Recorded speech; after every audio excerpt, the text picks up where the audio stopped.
Morning, everyone. We're going to get started in just a few minutes. It's just kind of a couple minutes till half past.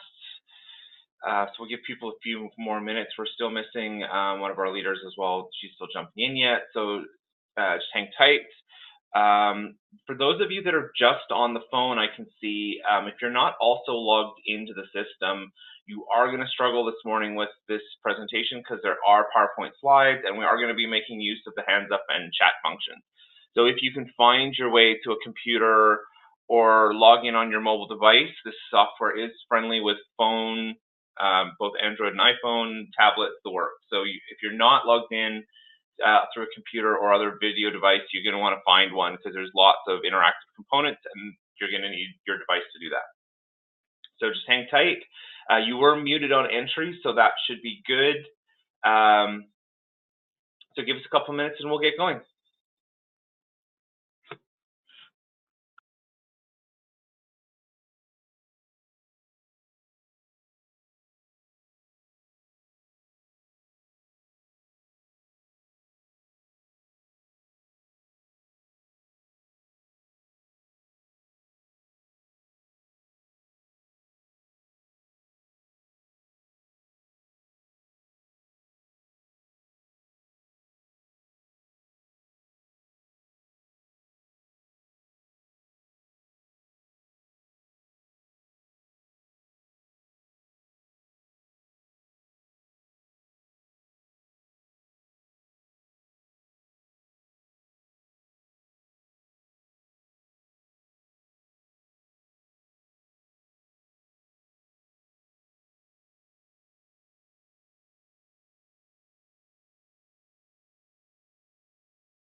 All right.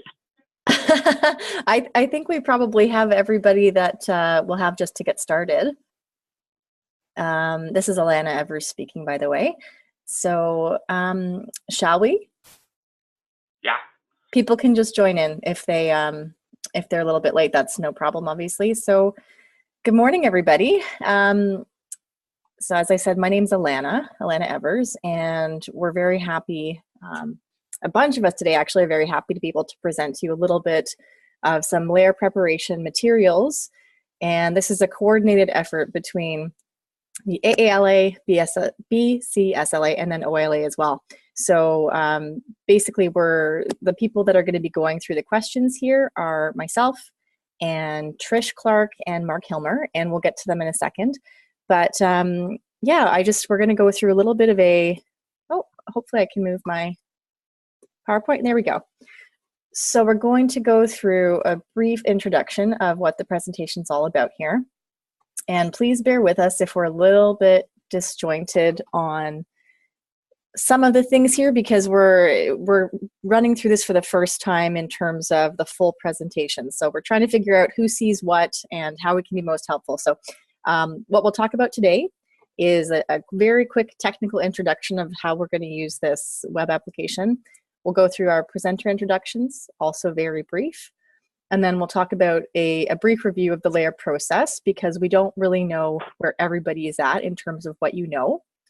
And we'll talk as well, the body of the presentation is going to be going through 10 different LARE questions. And these are questions that were retired in 2018 from L.A.R.E, an organization we'll talk about shortly as well. And so we're just hoping to go through them to kind of get you in a position to be more comfortable with taking the LARE exam. So that's basically what we're looking at today. And I'm getting used to this as I go through.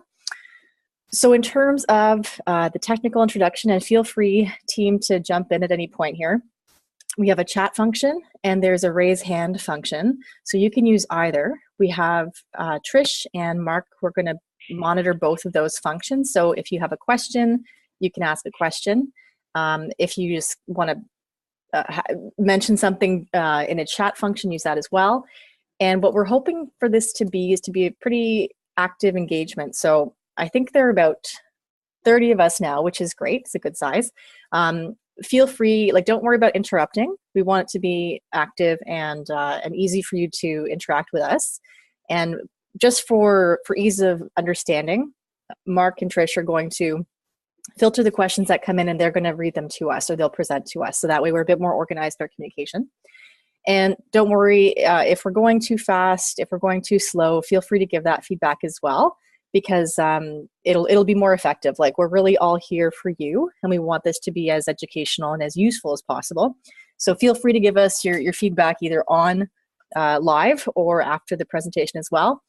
And again, expect a bit of flexibility, because I'm looking at my screen and I see the presentation, but I'm not always sure exactly of what's going on around me. There are a couple different moving pieces. So if we're a little bit disjointed, please bear with us.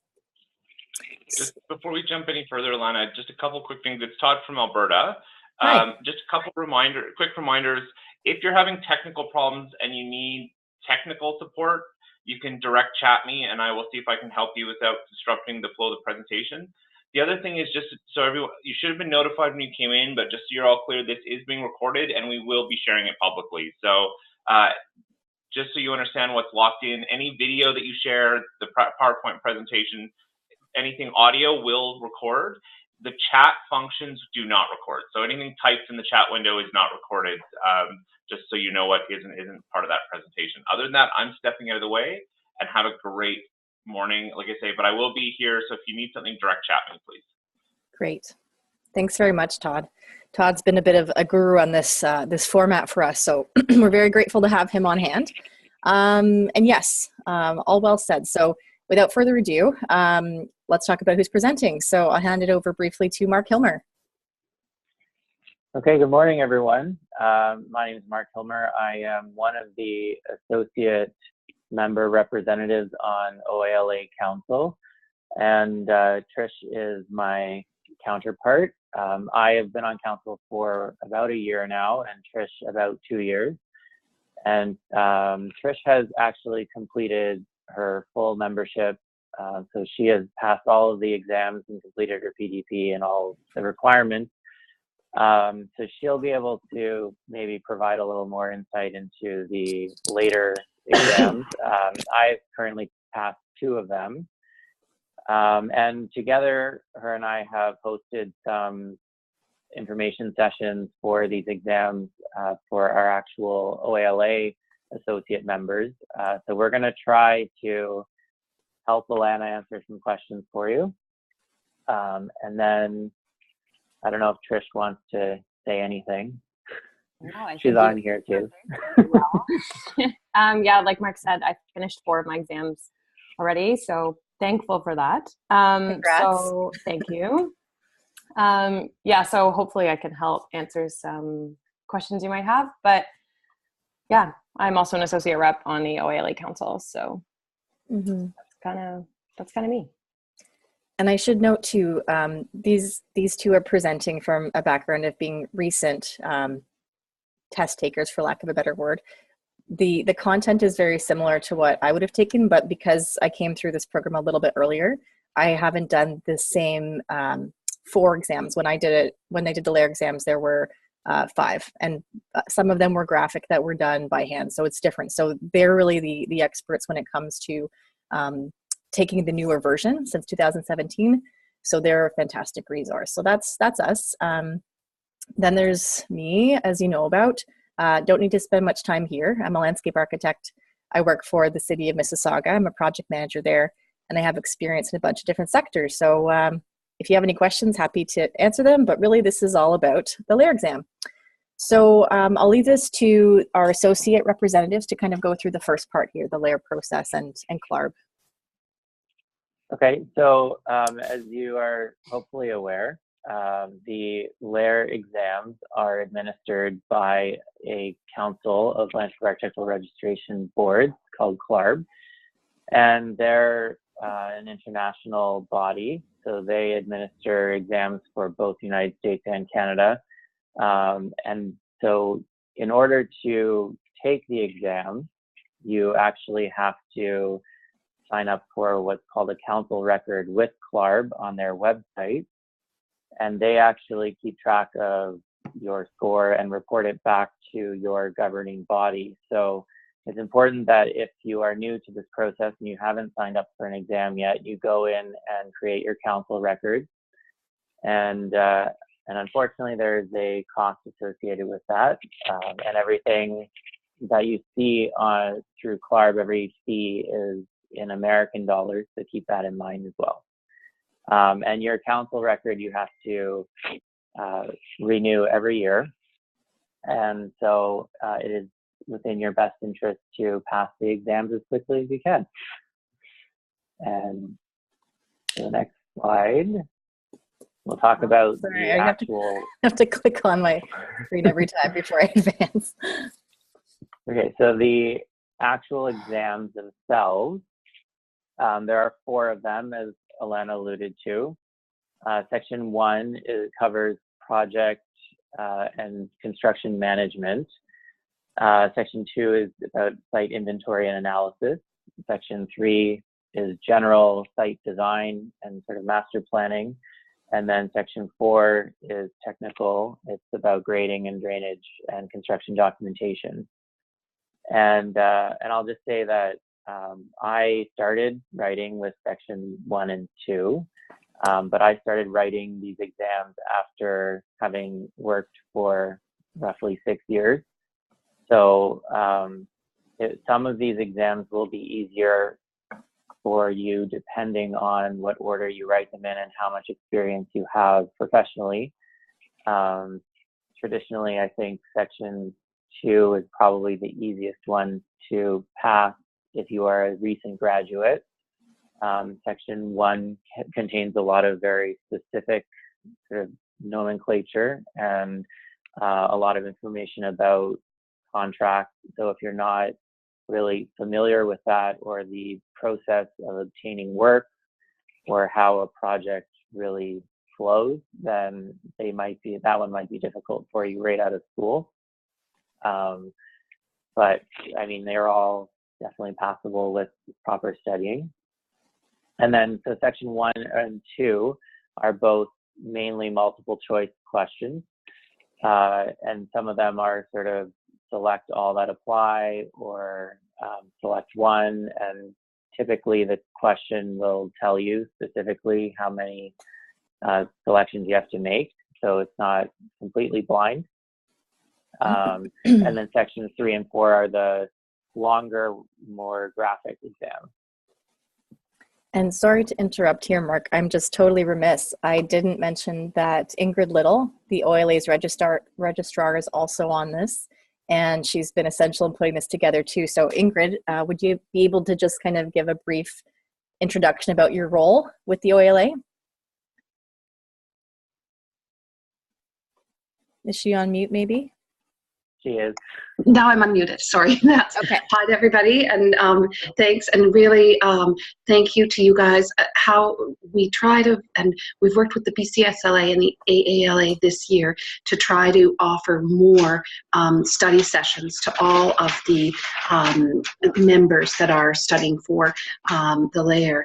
And I heard Alana speak to students last year and found her presentation so helpful in going through just the questions as to how they're written, what the logic is, that I'm hoping that everybody else will feel that way now. So I'm excited to hear it again, and I've already heard it at least once before. So, okay, fingers crossed. That's right. And Trish and Mark are really the experts at doing these, because it's last year that they started putting the study sessions online so that people could come in from originally just all over Ontario, and now we've got and now we're working with the BCSLA and AALA as well. So thank you to you guys for helping with this, and of course to Alana. I've already seen that she's made the presentation look much nicer, so good work on that. We're going for clear, not there fancy. You go, and we'll let you move on with the important part. Okay, great. Thank you so much, Ingrid. So once again, I'll click and advance a slide. So again, this is Trish and Mark. I mean, Okay, this is basically I think I just kind of covered this, but yeah, maybe the only thing is the hotspot versus the, yeah, Dragon Place. So there's different types of graphic questions, and the fact that these are all computerized now means that they've had to sort of come up with creative ways of doing graphic questions. So there's like a drag and drop sort of, you have a couple options on the side, and you have to put them in the right spot within a given graphic, and they score you based on your ability to put it within a certain distance of where they feel it should go. And then there's sort of hotspot, where you click on the actual image and select a location within a graphic that's given to you, or like an option within it. Right. Is that clear enough? I think so. Let us know if it's not. Feel free. We're trying to kind of find the balance between, we don't want to be too basic for people on the call, and we also don't want to get into the nitty gritty if it's not necessary. So let us know if you have any questions on that stuff.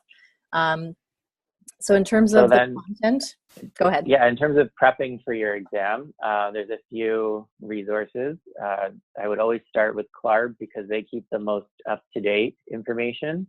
So if there are changes to, say, the reading list, then it will be reflected on their website first.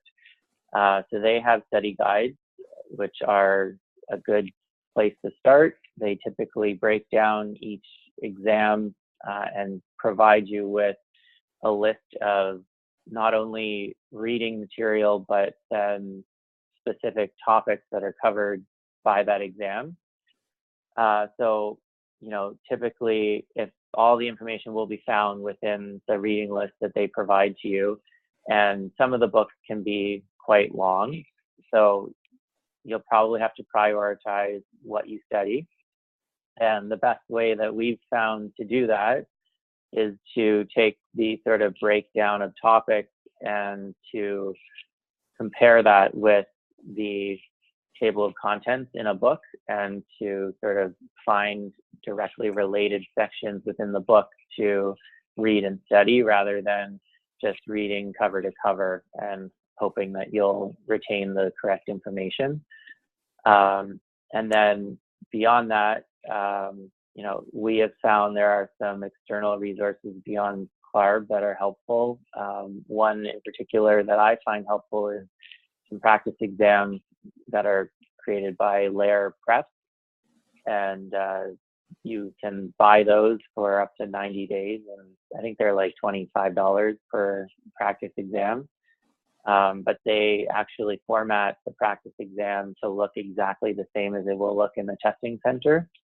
So it's a good way to familiarize yourself with the way that you will have to respond to questions ahead of time. And then there are actually questions that have been used on past L.A.R.E exams. I believe they're all retired questions, but they will give you a good idea of how questions are worded and get you used to reading them and trying to comprehend exactly what's being asked of you.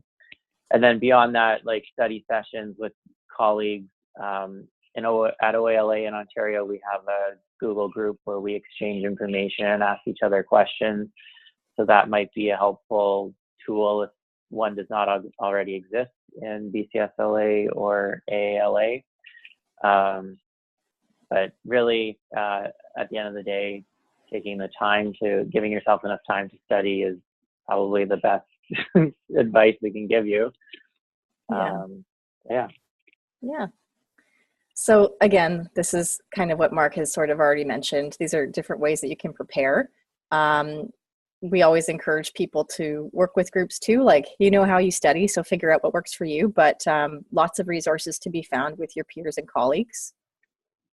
And with that, we'll just look at the some of the actual sample questions. So what we're going to do is I'm going to break down some of the questions and look at how to read the question and what to watch for, because we're talking about a professional exam here, so it might be a little bit different than your typical exam you would take in school or what have you. So there are sort of lots of people take the L.A.R.E exams, or I should just say the L.A.R.Es, every year. Some people pass, some people fail. The rates vary. But inevitably, what happens is people will fail who are very smart people, who know the material, and who didn't know how to take the exam. So a big part of what we're trying to do here is to help get you in the mindset to be able to respond to the question so you can accurately reflect your knowledge. And we'll just kind of go through how to review this stuff. Because I can tell you, I typically say it's impolite for people to pass the L.A.R.E exams all on the first try, but that's more of a joke. I mean, it's fantastic if you can, but just rest assured, if you do take an exam, it doesn't go the way you like. Lots of people who are perfectly intelligent take it and fail it and then have to take it again. So we're trying to help you really succeed with this. So a couple important things that I like to point out is that the structure of the questions for L.A.R.Es is that you should be doing no more and no less than the question asks of you. So if they're asking you to reflect on ecological concerns, for example, don't consider costs, don't consider a broader context that they're not asking you to consider. If they give you any information in a question, they're using their words very carefully to ask you to do something very specific. So although sometimes the people may disagree about what the correct answer should be when we go through these questions, expect that they're not going to try to trick you. This isn't like trying to be a particularly tricky exam. They're just trying to test for basic knowledge. And it can help as well when you're stuck on a question to reflect back on what L.A.R.E's role is. So we take these exams to ensure that landscape architects who are successful have a minimum standard of skill to maintain the safety and well-being of the public. So it always comes back to that. So if you're stuck on something, take a step back and think, what is this exam asking of me? I need to do the right thing for the environment, for the public. And beyond that, look at all the information they provide you and do kind of a close read. Like if there's a word there in any sentence, it's intentional. They're not just trying to trip you up. So keep that in mind as we go through this. And we'll see, I'm going to see if I can get some responses from you as we go through. So here's our first question. I'd like to invite you as we go through this to put your hand up or chat or something, so it's not just me talking at you. We'll see how it goes. If this is really awkward, I'll just keep talking to keep talking through it. But for the first one, let's just see how this goes. So the first question we have is a statement of probable construction costs should be prepared at the end of which of the following phases? Choose 3 that apply. So this is a very typical multiple choice question for a LARE, where you don't just have one correct answer, and if you need to, in order to get the point for this question, you need to get all the 3 correct. If you only get 2 correct, you don't get the point. So it's not meant to make it particularly hard. It's just meant to test the basic level of understanding. So let's look at this here. So keywords here: probable construction cost, at the end of which of the following phases? So we go through it: site analysis, site inventory, schematic design, design development, construction documents, bidding and negotiation, construction contract administration. So I'll pose it this way to start with. Site analysis and site inventory tend to go hand in hand. If you think about what you've learned in school, and I'm asking this to the whole group, is there any reason why those 2 phases of work would require a probable cost when you're looking at inventory and analysis? Let's see how this goes. Yes or no? Anybody want to type something? Thank you, Todd, for telling us about the hand up button. Who wants to answer? Oh, I think I just drew on the screen. I don't know how I did that. No, are we all shy? Okay. For now, we'll just, if nobody wants to participate that way, I'll walk you through it. I'm going to encourage you to think about this stuff though. So as we walk through this question is testing your understanding of the sequence of things and why you would do a construction cost estimate. So at the site analysis and inventory stage, we're looking at what's on site, we're looking at the inventory and analyzing it. At this point, there's no need to do anything that would be related to costs. This is basically a survey. Okay, and then we get into schematic design, design development, and construction documents. So these are all critical parts of a project where you're managing it from design through to construction. And then bidding and negotiations is beyond that process, where at the point where you have construction documents done, when you're getting into bidding and negotiations, this is where contractors are going to be bidding, or potentially, in a case where we're looking at a built work, this is where contractors are going to bid. So they already have an understanding of what the costs are, okay? And then construction contract administration, as you know, is quite late in the phase here. This is really the last step through warranty. So considering that there are 3 that apply to this, if you break it down into, like even if you didn't know the answer for sure, if you break it down through these steps, it can help you to find the right ones. So the right answers in this case are schematic design, design development, and construction documents. So we'll go to the next page just to make sure I'm telling you the right thing. So schematic design is your first level of design. You've taken your analysis and inventory, and you've integrated it, and you come up with a basic design. So you're looking at a probable cost here, like what's the order of magnitude? What's the real basic cost we're looking at? Then design development, you're doing detailed design, you're honing it a bit further. And then construction documents, by that point you want to do a cost estimate as well to get a pretty clear idea of what your costs are going to be, so you know whether you can actually proceed or not. So does that make sense to everybody?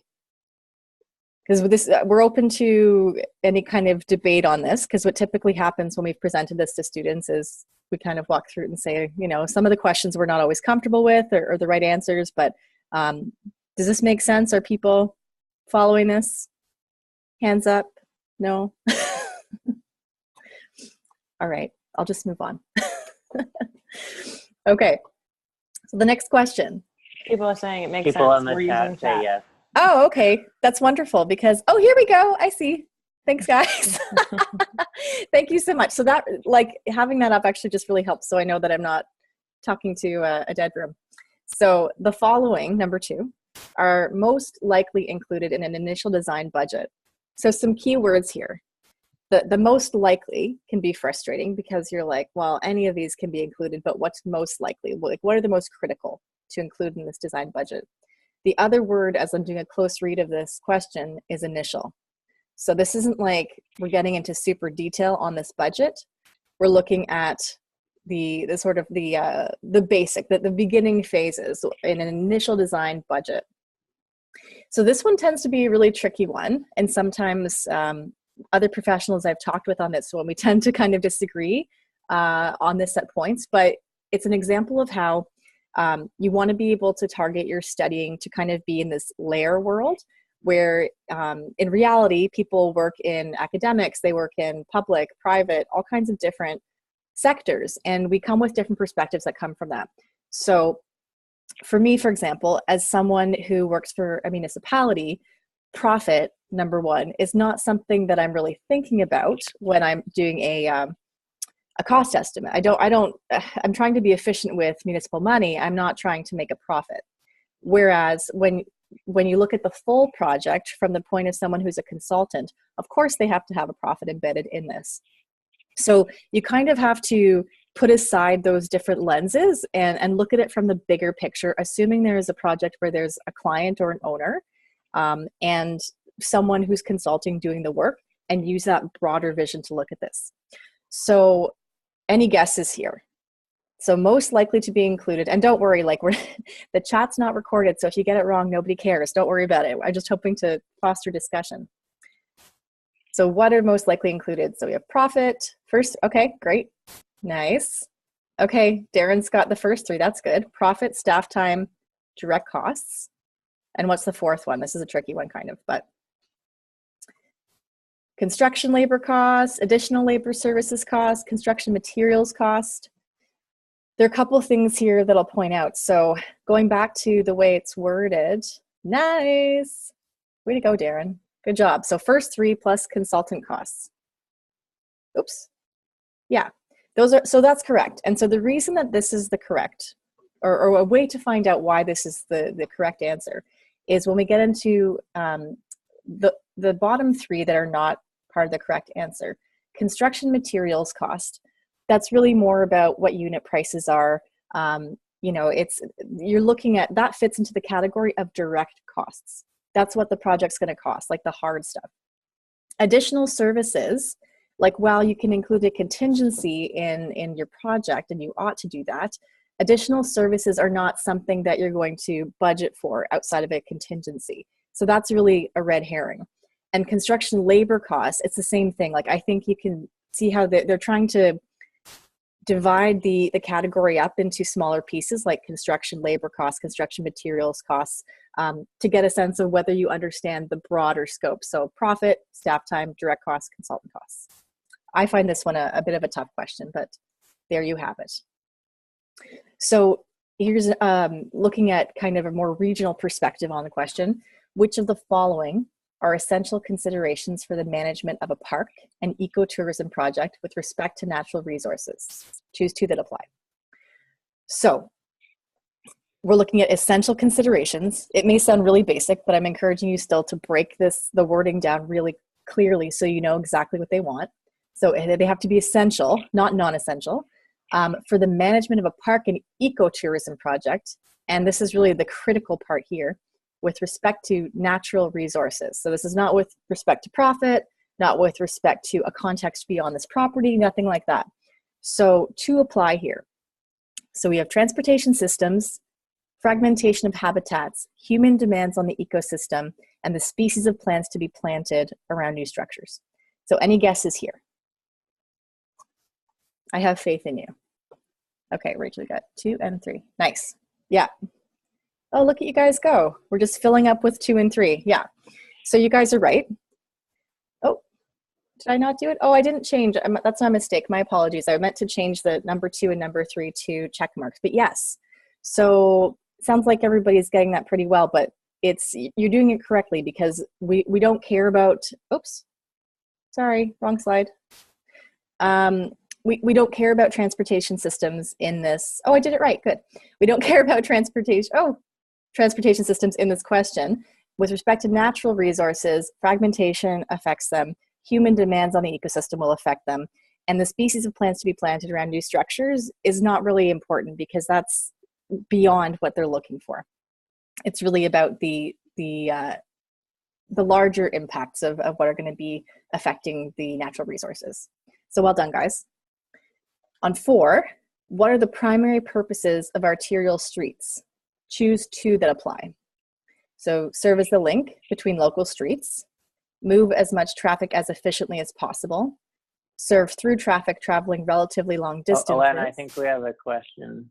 Oh, yes. Do you want to go back? Sam has a question. Hi, Sam. I'm going to go back to the other question for a second. We're waiting for the question to come in. Yes. Okay, he says, why is transportation systems not considered for ecotourism? So the issue here is, like, when we go back to break this down, transportation systems, it's too broad. Yeah, ecotourism. So it's an example of where we're reading too much into the question when we start to not understand why transportation systems isn't correct. So we go back to the question, and it's like, what are the absolutely essential considerations for the management with respect to natural resources? So transportation systems, because you're only choosing two, this happens a lot where they want you to choose the best response, as opposed to, it may not be the only correct response, but they want the best responses. So this is where it gets really, really tricky taking the exam at times. So transportation systems is too broad a term. They're describing it as something that's, I think, more of a contextual thing, as opposed to we're putting transportation system in this park. So at this phase, oh, somebody's got a comment too. Oh, it's a fair question. We'll get to that in a second. So in this phase, I think this is the correct answer, because with transportation systems, we don't know that there are going to be any transportation systems in this park. It could be that this is kind of a broader regional context, and it's just not specific enough to apply. So when they're asking you natural resources, what are the two main ones that apply? Like, not that transportation systems couldn't have an effect. They're looking for the best answers. So in this case, it's fragmentation. They need to maintain a non-fragmented habitat to the extent possible. And then knowing that it's an ecotourism project, human demands on the ecosystem will apply. So this is another case where transportation systems, if you're moving people around using vehicles and that kind of thing, that falls under the same category of human demands on the ecosystem. It covers both. So if you were to pick just the fragmentation and transportation systems, and you don't choose human demands on the ecosystem, you're kind of cutting off this whole umbrella of effects that human demands could have. So this is where it gets really quickly. So does this make sense, Sam? Okay, great. Okay, I know it can be a bit confusing, and this is why we're doing this too, is that it really helps to kind of get a sense of where they're coming from. So there was a question here. Do you want here. to mention, Arlene had mentioned that we want to specify which questions fall under which exam content? Yes. Yeah. So I don't actually know the answer to that. Do you know which exams? That one would have fallen under the second or third. So there is a lot of overlap with the second and third exam. I think that's probably more of a third exam question. Yeah, people often write 2 and 3 together. So because of that overlap, so like Mark said, it was probably on exam 3. Okay. And Rachel says that it helps that they tell you to choose 2, and that they don't always make it that clear. But actually, from my experience over the last 2 exams, when they ask for multiple answers now, I find that they typically tell you how many they want. There have been a couple where it's been open-ended, but for the most part, they say choose 2 or choose 3. So I don't think that's as much of an issue anymore, because I think in the past they were quite open-ended. But now they try to be very specific, I guess, about how many options you have to pick. So a note, you're probably seeing this on your chat as well, but a note from Ingrid to everybody that L.A.R.E released the questions and did not note which exams they were pulled from. So it does seem, as she's saying, that they started with the first exam and then they're moving from first to the fourth exam as you get through it. I think that might be correct, but we can also take our guesses as we go through if that's helpful. So, okay, so this is question 4. If there are any more questions, keep jumping in. This is really, really helpful for us to give you the best experience we can. So please do keep chiming in. What are the primary purposes of arterial streets? Choose 2 that apply. Oh, well, there's the answer. Sorry, guys. But so this, we'll go back here, even though you know the answer. The critical part here is they're asking you a definition. You do really have to know what an arterial road is. If you have no idea about the order of roads, even you probably heard local roads, you would have heard about arterial roads and collectors. These are the 3 main types of roads that we talk about. But even if you don't know that, maybe you can think about the word arterial and where it comes from and break it down and think of it like an artery. So that's really a main artery. You've probably heard people talk about that in terms of planning and that kind of thing. So we're looking at a bigger road, essentially. It's not a local road. It's, if you don't have a clarity between arterials and collectors, that's okay. But think of an arterial in this case as an artery and what an artery does in terms of your body. And your artery is moving, I guess, I'm not a scientist, but I guess you're moving blood through a body efficiently, right? So choosing 2 that apply, serving as the link between local streets, move as much traffic as efficiently as possible, serve through traffic, traveling relatively long distances, and provide an easy access to adjacent commercial development. So we already saw this, and I can explain why this is the case as well. So local streets, they're really about having multiple access points to all kinds of smaller scale things like residences, driveways, smaller commercial outfits, that kind of thing. And the last point here, provide easy access to adjacent commercial development. The easy access doesn't really apply either because that's more of a local thing or potentially collector, but they're trying to test your understanding of what an arterial road is. But if you have to pick 2 here, if you look at, even if you don't know the answer and you look at what are 2 pieces that go fairly well together, I think it's pretty clear that the number 2 and 3 do connect to each other, where you move as much traffic as efficiently as possible and serve through traffic, traveling relatively long distances. And that relatively is an important word too, because it gives you a lot of leeway with it. When people are using words like relatively, there's a bit of a nuance. So sometimes it can give you a cue that they're encompassing a lot in that question. Not to say that's always going to be the right answer, but consider the way they structure the question there. So does that make sense? Are people comfortable with this generally? Okay, good stuff. Okay, great. So number 5, we're getting into the graphic-y stuff. This illustrates a typical natural area. Identify the location that is the most active and sensitive wildlife habitat area. Select Sorry, Alana, area. I just want to jump in quickly. So because this Trish, you there? wouldn't be on exam 1 or 2 because those types of questions aren't on those exams. So this one is from section 3 specifically. Okay, so I'm not sure if it's just for me or for everybody, but you cut out there. So just to reiterate, this would not be on section 1 or 2? Correct. Because of the nature of the question. Exactly. Like the style of answering. Right. The hot spot and drag and drop type thing. Okay. Yeah, they're only on 3 and 4. So. So can you explain the experience? I know it's very basic, and I think most people who are going to take this are going to find it pretty intuitive, but just as a background, how you would answer this question. Like, is it a click? Is it like, what are you looking for?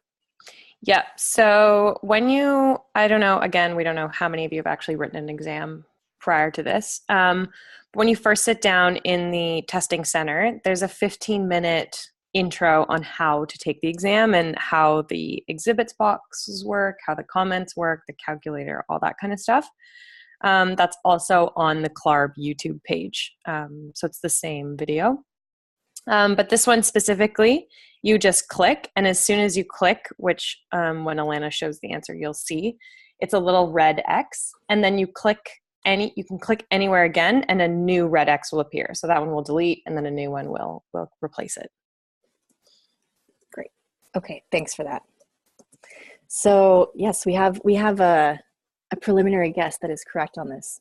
So when you select the area in the boxes provided, this is the correct one. So the transition zone is the correct answer, because they're looking for, like, my first response on this when I saw it the first time was automatically mature forest, we have to protect them, it's got to be this one. And then when you look at the question a bit more carefully, they're asking you not just, you know, what is a valuable resource in terms of natural resources and ecology, what is the most active and sensitive wildlife habitat area? And again, it's an example of where every word they're showing you counts. So mature forest, deciduous and evergreen trees. Transition zone, shrubs and pioneer trees. Meadow, grass. So they're not telling us about there being any particular activity in the meadow that's super important. We know grasses are less, I would say, less sensitive than pioneer trees. So we're talking about some fledgling species in the transition zone, whereas the mature forest has a more established canopy, a more established microclimate ecosystem kind of thing. So the most active and sensitive wildlife habitat area is indeed the transition zone. Make sense? Hopefully. Oh, I wonder if I did this one properly. Okay, number 6. A warehouse project is planned on a site adjacent to an existing nature center.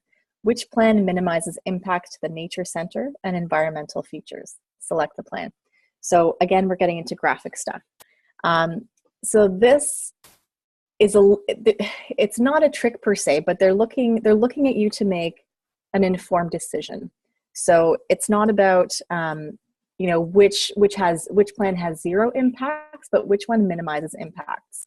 So what are some of the critical parts to this plan? So we've got the contours that are showing us just a basic kind of overland flow.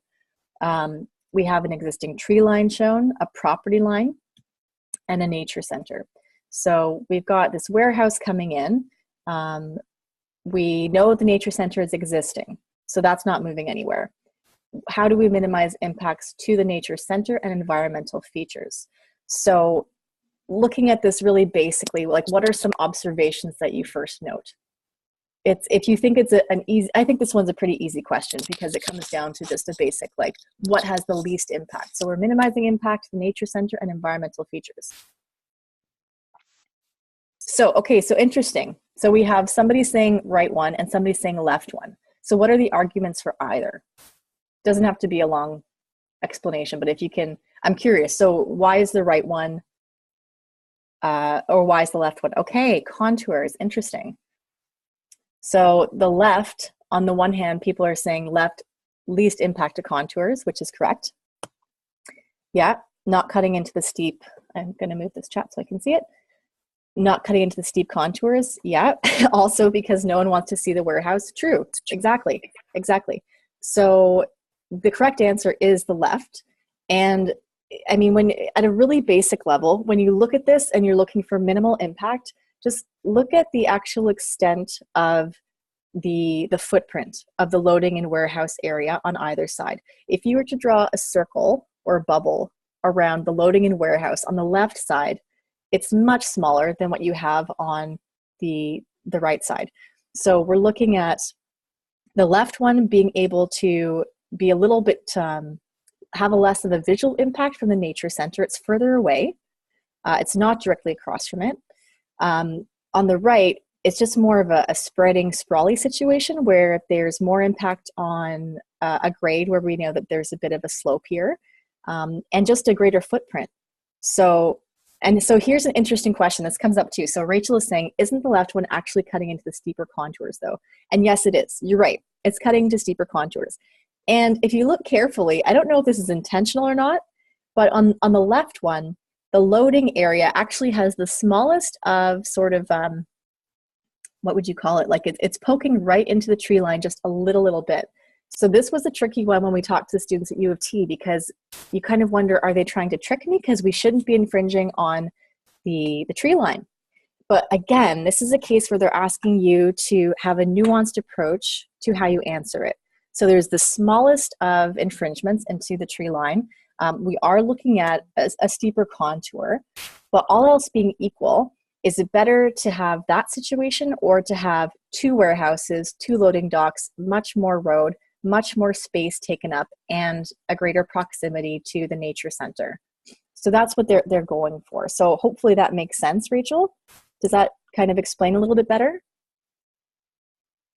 Yeah, okay, good.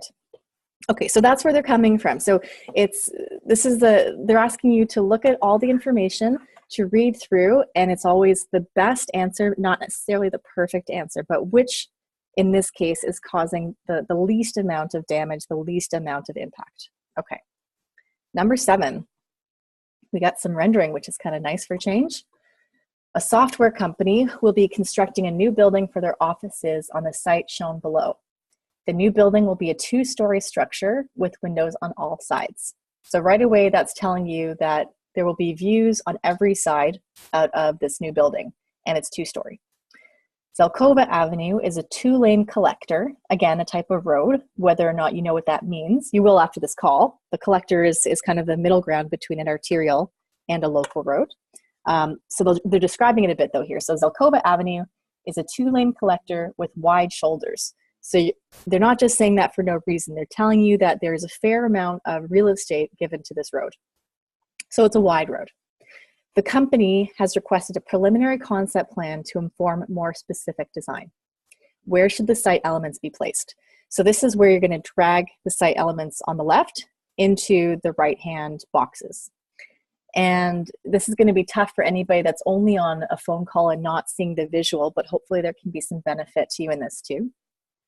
So we have bus stop, preserve landscape, staff garden, dense plantings, parking area, pedestrian connection, and preserve views. So there are a couple things that I expect are going to pop right up in your mind as what you need to do. So looking at, we've got the site has, got somebody saying 7 bus stop. Okay. And then, okay, yeah, this is great. People are chiming in. So we have somebody saying 7 is the bus stop. 1 is to preserve views. Makes sense. 1, staff garden. Interesting. Number 6, bus stop. Okay, so we've got, interesting. Yeah, so what you're saying all makes sense. Obviously, they're incorrect answers according to this, but yeah, what you're saying makes sense, everybody. So the process is good. So 4, dense planting, these people are right, because we have, when you're looking at the site, there's an electrical substation. We know the building doesn't want to look at this substation. So dense planting is a very appropriate intervention to be able to block the use of the substation from the building. So we have parking between 4 and 5. So you know that we need to screen the substation. That's pretty clear. So by default, number 4 cannot be the parking. Otherwise, it would make sense. But we're kind of going through one at a time and weeding through what makes sense here. So number 5, parking, a viable option. Number 1, preserve views. I've seen a few of those, which makes sense because we've got this beautiful lake. There's a nice little grade down to the lake, and we've got a building that frames that view. So yeah, makes lots of sense. I'm seeing preserve landscape in the mature tree area, which makes lots of sense. Number 2, staff garden. Yeah, good thinking. We've got something that you're not going to have to take down trees for, but you've got to view the lake. You've got some proximity to trees. So that's making sense to me as well. What about, I think we've covered 1, 2, 3, 4, and 5. What about 6 and 7? We've got a pedestrian connection and we've got a bus stop. So let's go to what we know about the bus stop situation and the road situation. We know it's a big 2-lane collector, wide shoulders, not that friendly to pedestrian traffic, right? And then we've got single-family homes on one side and restaurants and shops. So if we're placing a pedestrian connection and we're placing a bus stop, what makes more sense? We have one location in front of restaurant and shops on a collector road. We have one location that lines up with a street where we don't know what the street situation is on Surses Street, but we know it's a street. and that there is single family homes. So where would you put a bus stop? Would you want it to be in an urban location, or would you want it to be in a more local location? Like, thinking that this is a very simplified plan. Again, we're in LARE land, so it's a very simplified look at this context. So I'm seeing some good answers here, right? Yeah, good answers. So I'm seeing bus stop for safety, pedestrian connection at number 7, because we're looking to connect along the street, and lots of agreement there. So great. So you guys figured this out, really. This is the correct. I just blew this up so we could see it more clearly if people wanted to take a better look, but this is the correct answer. So well done. That was really all you guys. I just talked you through it. Ready to take an exam? Okay, great. Any questions? Keep chiming in. So number 8, identify the most appropriate area on the detention pond to have riprap installed to prevent scour. Select the area on the plan. Sorry, I'm laughing at some chat stuff. You will do great. The fact that you're all on this right now and proactively trying to improve your chances is a good indicator of successful exam taking. So number 8, we're going to identify the most appropriate area on the detention pond to have riprap installed to prevent scour. Select the area on the plan. So there is one area, not multiple areas. All we have to do is place one X. So let's walk through some of this, because a lot of people will look at this and think, oh God, this looks like an engineer type thing. I don't know what to do here. I don't know what these things are. And it's totally fine if you go into the exam and you don't know what a spillway is or what scour is. You'll learn those things through studying, but even if you don't know what scour is, you can kind of get a sense of what it means. So scouring is really the abrasion or scraping of a material on a surface. So the most appropriate area of the detention pond to have riprap installed. So looking at some of the things that they've labeled, I'm seeing a riprap label, which you're obviously not going to just put riprap on top of riprap that's already there. Alana, I'm just going to note, hopefully I'm not breaking up now. No, you're good. When I showed this to a couple colleagues, we had talked about this being the riprap area. And I had a colleague say, well, obviously it's this one, because they want to know where to put riprap, and they've already labeled it for you. But I would take this as a clue.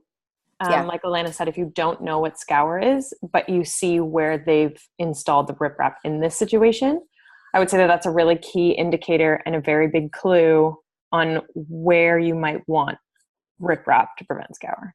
Exactly. Yeah. Oh, let me see. Emergency spillway. Okay, emergency spillway. Fair guess. So you're seeing that we can walk through, that's incorrect, but we can walk through this. So the emergency spillway, you're seeing it as kind of the exit area where if this tends to overflow, water is going to flow this way. So we have an arrow for water direction. So in that sense, you're close, but we're looking at, I'm seeing some more answers here. Sediment forebay after the inlet. Yeah. Okay, so people are getting it. So as you walk through this, we have an inlet showing water flow into sediment forebay. This is the forebay is the collector area. Even just the name of that, if you're not familiar with the terms, that's fine. But even the area of it, like knowing that water is going to flow from left to right. Like I think that becomes pretty clear when you start to look at it. You've got water flowing, the arrows are showing you left to right movement. There's the basin, there's the weir where water is going to be collected through, outlet, box, and pipe principal spillway. So putting riprap into a pipe, for example, is only going to obstruct it. So these are some basic ways to look at it. So that's not going to work if you work backwards. In an outlet box, you already have a weir that is channeling water through to the pipe. If we're introducing riprap at this point, you're leaving the full part, like the entire basin basically vulnerable to scour, right? So we want to be as efficient as possible in where we're putting the riprap to prevent scour for the entire piece of this basin. The other thing is, when we're seeing these arrows to indicate water flow, they're indicators that water is going to be concentrated at those areas, and therefore scour is more likely. So, I mean, the emergency spillway is not a bad idea. I get why you're saying that. But the answer is the sediment forebay, as a couple people have mentioned. Oops, there we go. Because you're capturing the potential for scour right at the beginning. So you've got basically a couple clues here with the arrows indicating, what's the word I'm looking for? Concentrated flow. And just like Trish said, the riprap's a bit of a clue where you've got the exact same, like, do you see that little box where there's an arrow running through after the pipe principal spillway? There's a concentrated flow. They're showing you there where the riprap is on the right side, and that's basically where you have to put it on the left side. So it's a bit of a clue. So I was a bit wordy on that one. I hope that makes sense. But how are you feeling about this answer, everybody?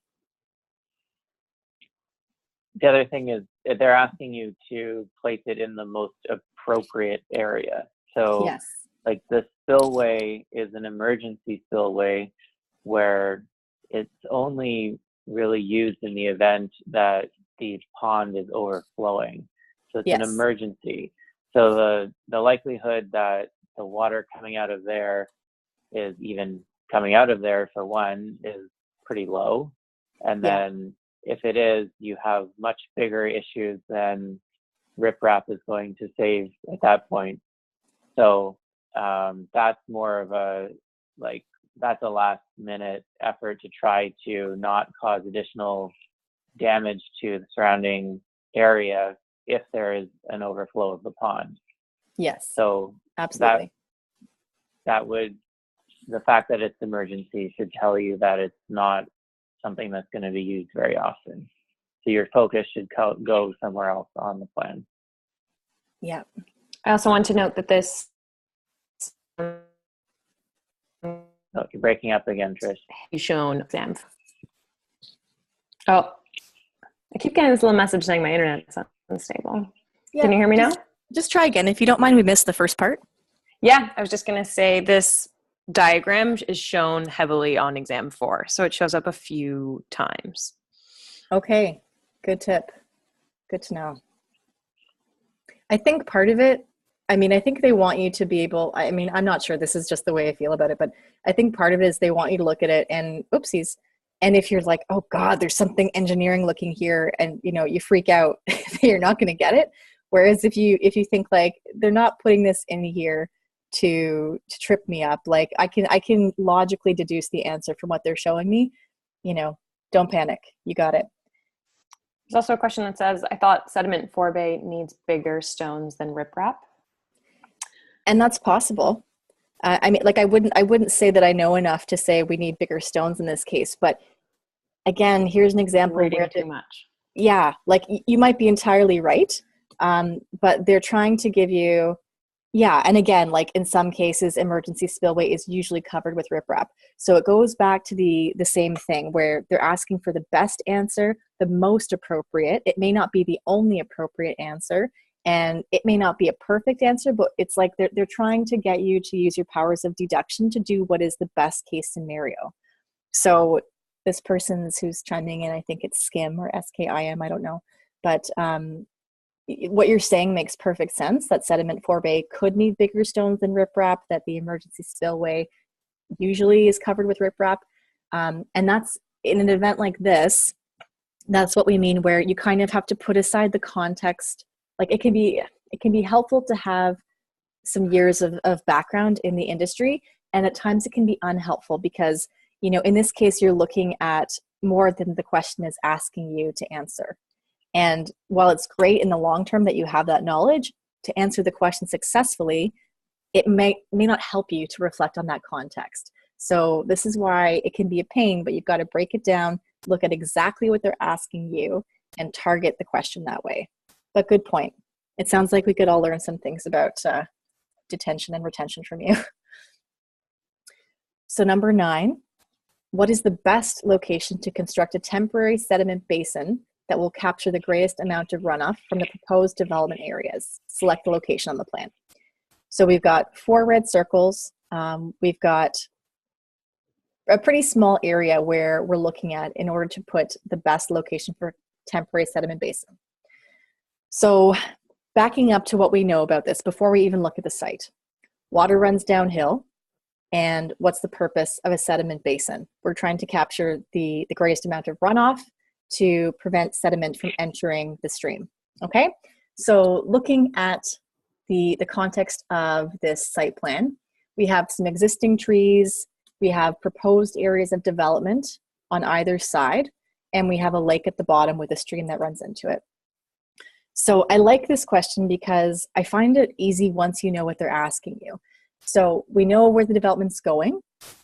We know that the runoff we're trying to capture is from the proposed area of development. So in this case, the trees on the left really don't matter. They're there to get you to kind of evaluate whether they're important in answering the question. But in this case, if there's water coming from that area, we don't really care about it so much. We're looking at where the runoff is going to come from the two proposed areas of development. So when you're going to be doing your grading exam, you're going to have to know what contour signatures look like and what they mean. And if you're not there yet, you will be. You just need to study. But hopefully some who are on the call have started this and have a bit of an understanding. So, okay, so we have some good questions. So good answers. Second circle from left, third circle from left. We've got one of those is the right answer. So can you guys who are answering give us your rationale for why it would be the second or third circle? I'll start with the far right and far left. So on the far right, if you're putting a sediment basin in where there is already a stream existing, you can tell from this channel that opens up to the left of the stream that you're not going to be capturing any kind of sediment before it hits the stream. So at that point, it's kind of useless, right? So we've got third from left is the lowest point, Stephen is saying. Third circle would catch them both. So yes, so whoever's on a Samsung Galaxy S7 has a great point. So the third circle, like if you're noticing the two proposed development areas, we've got a couple swales that run.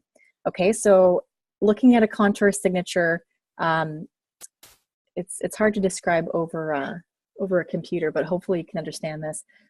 We know that where there is an upside down U shape, water is going to be traveling through that U shape in a swale. That's what a swale contour signature looks like.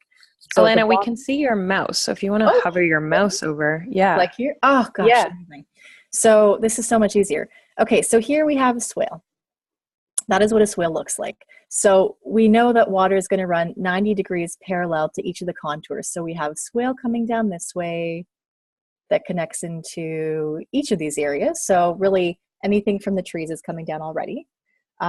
If we want water to be captured from this, we're really getting the 90-degree water is coming down here from the left proposed area development, and it's coming down here as well. So the only issue is if we pick this circle here, you're not capturing the water that's running down from this swale, from the proposed development at left, and you're not capturing the water that's falling through this swale over here either.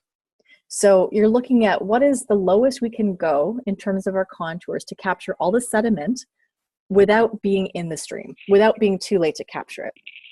So with that logic, a bunch of you are right, that the third from the left is the lowest point within this site that will capture all the water from those two development areas over here, and that will capture it importantly before it hits the stream. So does that make sense? Okay, great. Good stuff. Our last question, guys. Our last question here. In what order should these construction activities occur from project initiation to substantial completion? Place the activities in order. Okay, so who wants to walk through this one? There are a couple things you can look at pretty quickly. Installing subsurface utilities. Is that going to have to happen before or after the next point where you establish turf grasses? That one's pretty obvious, right? You need to do the utilities first. Yeah, exactly. So Rachel's saying before. So yes, of course, because you don't want to install subsurface utilities and then have to rip up the turf that you put in afterwards. So this is all like a logical order of operations thing. Install sediment and erosion controls. So what good are sediment and erosion controls going to be if you do them at the end of a project, right? So we know already that they're going to have to be close to the front, right? Construct buildings and surface treatments. Well, that's not going to happen before we do sediment control. It's not going to happen before we even clear and grub the site. That's a very important part, right? We need to do that very close to the beginning. And then mass earthwork, right? So Okay, so great. We've got some people answering here. So clear, utilities, earthwork, erosion, buildings, and turf. So let's take a look. Good. So when we go through this, this is the answer. So you start with clearing and grubbing. If you have a site where you've got some debris or materials, like you've got brush, or whether it's natural or unnatural debris on site, you need to clear the site first. Okay, so if you were to install sediment and erosion control before you do this, you may not have the greatest access to the site, and you don't have a need to have that before you do mass earthwork. If you're just doing kind of a cleanup of the site, you're not going to be disturbing sediment, you're not going to be disturbing the earthwork really, so you're not going to have to worry about sediment yet. So you clear and grub, then you install sediment, because this is kind of like the second step. You're beginning to put your protections in order to protect the site as soon as it's clear. Then you've got your mass earthworks, so you've got major grading done. Subsurface utilities before you have any kind of buildings in place, or turf, which I think is pretty much makes sense. And then constructing buildings, and lastly establishing turf. So hopefully that makes sense. It's just, this one's a logical order of operations that it can, lots of people who kind of get the process could still get this wrong if you don't really think about it carefully. But yes, this is the kind of thing that you tend to get a benefit from if you were working in construction before you started your exams, but you can also study this stuff. So any questions on that one? I think this is our last one. All good? Okay, I'm seeing none here, so I think we're all good. So that's it for the run through. Let's see, we do have a question. So install sediment and erosion controls. Shouldn't the question make it clear this is a temporary setup? I'm not sure what you mean there exactly. Can you, Arlene, could you clarify that a little bit? Or maybe someone else gets it better than I do? I'm thinking maybe they say instead of take up, take down, it would be there permanently versus just there during construction. So yeah, I think there's like maybe a question about like whether or not this is a remediation sort of erosion control, or if this is a initial sediment and erosion control during construction to maintain existing site conditions. Yeah. Okay, and she writes again, so Arlene is also saying, if it is done to protect the site during construction, then these are temporary measures. Yes, and in this case, it would be, yeah. But Arlene, even though it is a temporary construction measure, it still would be installed up until the end of 6. It would remain installed until all construction activity is finished on the site. So it doesn't really matter that it is being removed at the end of construction, because you still have to install it at that moment in the construction process of the options that you're given. Yeah, you definitely want to do it before you do any kind of mass earthwork. Yeah. Yeah, so I mean, when you approach it, you may not know number 1 to 6 all the way through, off the top of your head, but if you can do some logical kind of like what has to come before what, it can help to kind of go piece by piece. And I'm seeing another question from Arlene, and don't worry, we don't mind questions, so don't worry about being too difficult. But can't this measures be done permanently as well? Sure. Yeah. So sediment and erosion control, sure. They're all, maybe you could certainly do. There are types of planting that you can put in permanently for erosion control or for sediment. So in this case, it's another example, I think, of reading too much into it. So like your logic there, if you're putting that towards the end, the logic shifts when you look at it as permanent or temporary. So what they're looking for, though, because sediment and erosion control, I'll speak from my own experience. In my exposure over the years of doing construction documents and drawings, sediment and erosion control plans, whether they're incorporated on a layout plan or whether they're their own like protections plan, they're a really important part of getting approval. So any kind of work where you're doing mass earthwork, you're going to need approvals potentially from a conservation authority, potentially from municipalities, what have you. And so the sediment and erosion control always comes, it's always important, and it always comes at the beginning typically of your construction. So it makes more sense to do it after the clearing and grubbing, but this, like, that's a pretty typical part of a drawing submission would be a sediment and erosion control plan. And I think that's what they're getting at, as opposed to some kind of specialized erosion control that's meant to be permanent. Does that make sense? The other thing to keep in mind here is that regardless of whether or not you are installing permanent sediment and erosion control work as part of the project, you would have temporary ones installed throughout construction to begin with as well. So you would still have to install some controls at that point in the construction process. And given that there are not two options for installing sediment and erosion control in the question, it is most likely that your construction process is going to follow that logical order. So I think that's why, like, sure, there could be projects where you are installing permanent stuff, but that's where you're maybe looking too closely into the question and thinking too much about an outlier situation. Yeah. Whereas that is a really common, typical process and flow for a construction project. The other thing I'm seeing here is that it's another case where one of these answers encompasses part of what you're asking about. So number 5, construct buildings and surface treatments. They don't say permanent buildings or permanent surface treatments, but if there were some kind of permanent sediment or erosion control, it would be covered in that. So they're trying to keep it simple. I get the question for sure, but I think that's, yeah, I think that it's sounding like that makes sense to you, Arlene. But you also mentioned you would always have to take those measures at the beginning in order to preserve the site. Exactly. So they're trying to say, of the information that we're giving you here, tell us the order it should happen in.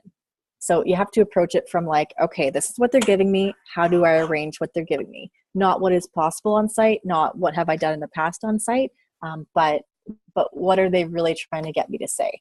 And sometimes it helps to reflect on what are they trying to get me to prove here? They're trying to get me to prove that I'm not going to ecologically ruin a site, that I'm not going to put the cart before the horse, all this kind of stuff. So hopefully that helps you. And then there's a small technical question we have about how do these drag and drop. JL is wondering about how the test actually functions. And JL, no, you're not locked into any answer until you completely submit your exam at the end. So we didn't really cover what the exam looks like or writing of the exam, which you can check online by watching videos that L.A.R.E has provided. But just so you know, as you're going through the exam, you can flag questions along the way if you feel like you need to revisit it at the end, or you can skip questions if you feel like you don't know the answer and you want to move on. And then when you finish the exam, come to the end of all the questions, there will be a summary page that tells you and gives you the option to filter the questions based on which ones you haven't answered yet, which ones you have flagged, or you can just look at all of them and you can click on specific questions to go back to them and answer them directly again. And you can drag and drop things and move things around as long as you want until you have finally submitted, after you've done your review of the exam and you choose to submit it, and it will ask you again if you're sure you're done. So like you don't have to worry about, like, you can play around with the answers as you're going, basically. Elena, can you just flip back to the last slide? Yes, this one? Yeah. So this is pretty much exactly what the exam would look like. So you would literally click install subsurface and utilities and you would drag it to whatever one you want. And then in that instance, you can actually do it, Elena. Tried. I was practicing. It's,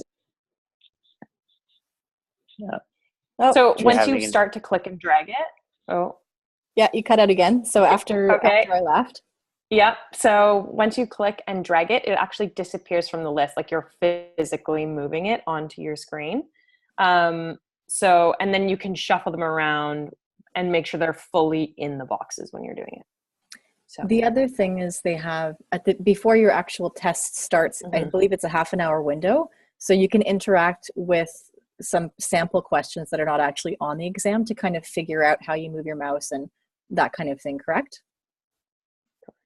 Yeah, so you have a good amount of time. Like there's the amount of time that they give you includes kind of like an introduction where you can play around and get comfortable, and then there's a button you can click to say start the exam. So then your clock is ticking.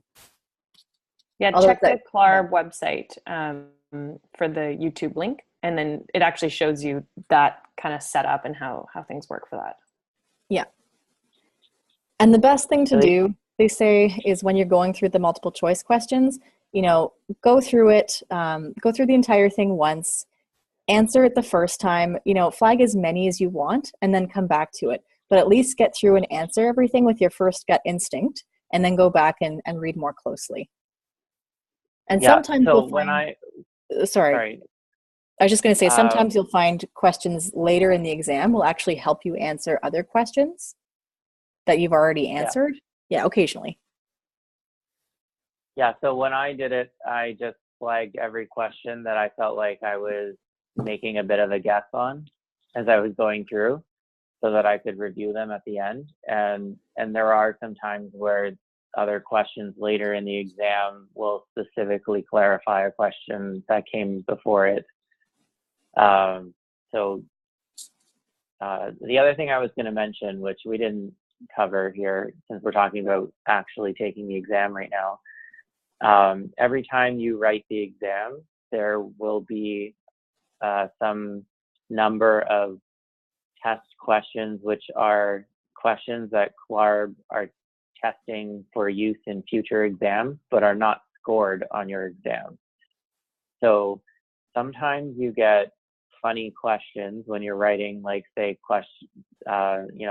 section 1, which don't even relate to the subject matter of section 1. And those are typically test questions. So they're not being scored, and you can answer them however you want, and they won't have an impact on your final score of the exam. But just don't know, they are not identified. So they come at random and you don't know. So so it's a bit of an added stress sometimes, because you can get a question and not really know whether or not you should know the answer to it or not based on what you studied. But just keep in mind that if you get a funny question, it's possible that it's just a test question that has been interjected. And then the other thing to keep in mind is that these tests are written primarily for an American audience, and L.A.R.E does its best to convert them to Canadian when you write them. So like they'll use, they don't actually, I think they typically don't use units anymore. It's just like a unitless measurement, but sometimes they'll use different wording than you might be used to. So like if they were talking about a zoning bylaw, they might not call it a zoning bylaw. It might be called like a zoning ordinance, because that's what they call it in the States. And so just try to like not get too hung up about that. And you get the chance to provide L.A.R.E feedback as you're going through the exam in a comment box if you wish to say that, like this question feels like it's written not for a Canadian audience and that it's confusing. So you get the chance to provide feedback if you want to. I would say to be careful about that, because you might run out of time if you start writing a lot of feedback to them. But just keep that in mind, that you are at a mild disadvantage writing from Canada because they're not exactly written for us. So that can also catch people up. But a lot of the study material uses the same sort of wording as you will find on the exam. So if you learn it from the books that you're studying on the L.A.R.E reading list, you should be fine. Mm-hmm. So there's a question here as well from Rachel. Are there questions that if you don't get them right, it is an automatic fail, or is it only percentage based? I've heard rumors of the former, just want to confirm. So I think, correct me if I'm wrong, I think that rumor was from when we were doing handwritten graphic exams, where if you did one thing wrong, it was like an automatic fail because it would make you fail that whole question and you couldn't pass. But I think that's not relevant to the way that they're scoring now. So all the exams are done on the computer now. There's no paper that you're going to be working with. And I don't know if percentage based is the right way to say it, but there is a minimum number of points you have to score to pass. Yes. Each of the exams has a different number of questions. And I don't remember offhand, but the information is available on the L.A.R.E website. And like it isn't, so I wouldn't worry, like as you're going through multiple choice, for example, if you get one wrong, that's not going to fail you the entire exam. It's not weighted like that. No. And then but what we else don't really know how they're scored, to be honest. Yeah. Because the pass for every exam is a score of 650 or higher. And, you know, every exam has a different number of questions, and it's the same score that passes you. So they have a way of weighting the questions that we're not really sure of.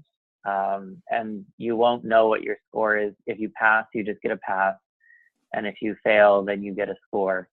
But just know that the pass score is 650. So if you get 640, you were probably really close and just missed by one question probably. In which case it may have just been, you know, a bad luck of what questions you were asked and what you studied. Yeah, 650 is passed. But yes, in the past there were what they called critical fails on questions. So like if you sent, and they were on the graphic questions. So like if you sent pedestrians walking through a parking lot, then that was creating a unsafe environment and it was a critical fail and you would fail the whole question. And so then you would likely have a hard time passing the exam if you failed an entire question. But I don't think that really exists anymore based on the way that you have to answer the questions now. If I could just jump in for 1 second, it's Todd in Alberta. One of the things I want to challenge everyone in the room is some of these more technical L.A.R.E questions. If you're not feeling like we're getting a really clear answer today, I want you to jot those down, because next month L.A.R.E is coming to do this presentation to talk about the exam from their perspective. And so they should be in a position to really answer some of these highly technical, how does the scoring work, what questions are included. Anything you don't feel like you get a great, clear answer today, keep track of those and plan to ask them next week when L.A.R.E is here, so that they can either answer them for you or follow up after the call and get you an answer. So really great questions. Just don't lose track of them if you feel like you want more information, because L.A.R.E is coming next week. Absolutely. Sorry, I'm getting off. No, thank you, Todd. That's great. That's good. Yeah. So we're basically done here, but we can answer more questions too. There are a couple more slides. They're pretty basic. Just we're suggesting that you use all the resources available to you, including the website we've talked about for L.A.R.E. In Ontario, for example, we have a sharing platform that the associates have created over Google. So there's all kinds of information sharing that we do. So if you're part of the OALA, you can access that. If you're not, we would suggest doing something similar in your organization. Just because, I mean, it's so easy to do nowadays to share whatever you have digitally. And we all have our own studying styles, but it does help because you can tell some of these questions too are nuanced, that it can help to talk this stuff out through your peers and with your colleagues. If you have people that you know who have written the exam successfully, or if you're doing a group study type thing, that tends to be really helpful. And it helps with accountability too when you're studying for something for weeks or months. It helps to kind of have a group to help you do that. So we encourage that. And otherwise, this is the end of the presentation. If you want to chat, we can certainly answer more questions, or if there was anything that was particularly unclear about questions here, or if there's a slide that you would like to see, we can go back to that as well. So please feel free. Well, we're saying thank you. So you're very welcome. We're all really happy to put this on because we've all been there and we know that it can be challenging and intimidating and frustrating as well. So the slide deck, this is a good question for Ingrid and for Todd perhaps. I know we're recording this whole session as a video. What about the slide deck? Is that going to be separately saved as a PDF that we can offer? This is Ingrid, and that's no problem in that right now on our website, we have these questions up there. It's on the LARE page of the OALA website. I would suggest that, Alana, yours is much nicer looking than Sure, ours, yeah. so thanks for doing that last night. So what I'm thinking we'll do is we might just update this a bit to take out, saying that Mark and Trish are hosting it so that you don't have that sitting up there. But we'll note the other information and probably just update this and put it on the website as well, because it is a little bit easier to read than what we have now. Sure. Yeah, absolutely. So I can, I'll take care of that. I'll send actually you already have the updated PowerPoint, Ingrid. Great. So if you just want to PDF it, you can use that. Perfect, thanks. Oh, you know what? There was one slide I added. I'll send you a new one. Yeah. Okay, thanks. Yeah. And I'll also try to put it on the LinkedIn group because that's where I'm trying to keep everything in one place. So I'll definitely add a link to the PowerPoint and to the video there. So if you're on that LinkedIn group, that's where to watch for those as I get them organized. Okay, and this is new to me. Todd, the LinkedIn group, is that just for Alberta or is that like for anybody? No, we set it up. It's an open group. It's primarily been promoted through these sessions. Okay. But anyone in, and I think I've even got some Americans now in there. Amazing. So yeah, so you'll see some of that. And we're getting, on the topic of things to come, L.A.R.E's next in March. In June, I think it is, we're having the chair of the ASLA's L.A.R.E support group coming in, and she's going to do another presentation talking about exam questions from the American perspectives, and she's very interesting to listen to. So that's also coming up later in the year.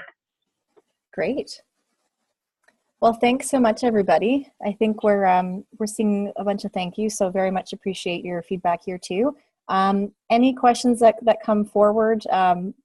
Like Todd says, L.A.R.E is coming, and your associates and I and registrars as well, we're all happy to be in touch. So let us know, and thanks so much for the really good engagement. I'm glad this was useful. Great. Thank you very much to Alana and Mark and Trish, and also to Todd for doing our background technical stuff. That was a really big help. Thank you. Great. Thanks everybody. Thanks to all of you for taking time. Good job. Great. Okay, have a great